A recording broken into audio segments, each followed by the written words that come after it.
Did you know that according to the Arthritis Foundation page, 1 to 4 million people in the United States have been diagnosed with Sjogren's syndrome? This disease affects the exocrine glands, organ functions, and can cause other autoimmune diseases to arise. You might be asking yourself, what causes this to occur? And today I will have the pleasure to inform you on the effects Sjogren's has on everyday life. This includes symptoms, medications, changes in lifestyle, and the preventative measures to take so as not to make the symptoms worse. First, I want to explain what Sjogren's syndrome is and who it affects. Sjogren's is an autoimmune disease that primarily causes dry eye and dry mouth. According to Thyroid Research Center, Sjogren's syndrome is slowly progressive and has manifestations related to endocrine gland functions and non-endocrine gland functions. An example of what it's like to be a Sjogren's patient is to be at a beautiful lake with warm weather and low humidity, but feel like you're somewhere here instead.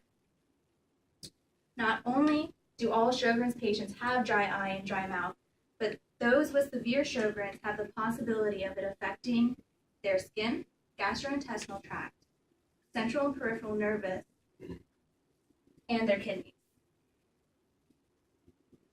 The National Institute of Arthritis and Skin Diseases claims that Sjogren's syndrome is due to genetics or an exposure to a virus or bacteria. This is possible once the virus cell infects a healthy cell. It will incorporate its DNA into the chromosome of the healthy cell, and when the cell will split, the DNA will go with it into two cells. Under stressful environmental conditions, the cell will then excise the virus's DNA, causing it to create a bunch of phage DNA that will then lyse or rupture the cell and spread those to other healthy cells to infect. The Genetics Home reference page backs this up by stating researchers believe that variation in many genes affects the risk of developing Sjogren's syndrome, but that development of the condition may be triggered by something in the environment.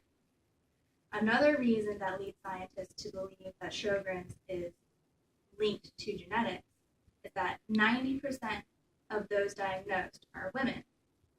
It can occur at any age or in any race, but it is very rare for it to occur before the age of 40. Now that you know what Sjogren's syndrome is, I want you to understand the diseases associated with it. Here are a few of the diseases that are associated with it. And if you have both, the Arthritis Foundation page suggests that you can receive corticosteroids or disease-modifying anti-rheumatic changes. Finally, there are many approaches to treating Sjogren's syndrome, but sadly, no real preventatives of being diagnosed with Sjogren's syndrome. The Thyroid Research and Practice states that the therapy for Sjogren's syndrome includes topical agents to improve moisture and decrease inflammation. For example, in Ophthalmology Times, David Evans reports explaining consuming large amounts of sugar and artificial sweeteners affects dry eye and dry mouth and makes the conditions worse, and that staying well hydrated is key. Many other self-treatment methods include drinking water throughout the day, using eye drops throughout the day as well, using nasal sprays, resting swollen joints, and avoiding oil-based lubricants so as not to get an infection. In conclusion, the causes of Sjogren's syndrome are genetics, environmental factors, and lifestyle choices. Although there's no real way to prevent Sjogren's, there are several ways to treat it to keep it from progressing. Hopefully, in time, we will be able to prevent this disease, but for now, patients have to keep up with self-treatment and staying optimistic. As tennis all-star Venus Williams a Sjogren's patient states, my motto now is that it all adds up. So if I can only do a little bit, it will add up. And it's better than if I get discouraged and don't do anything. That's when I really start sliding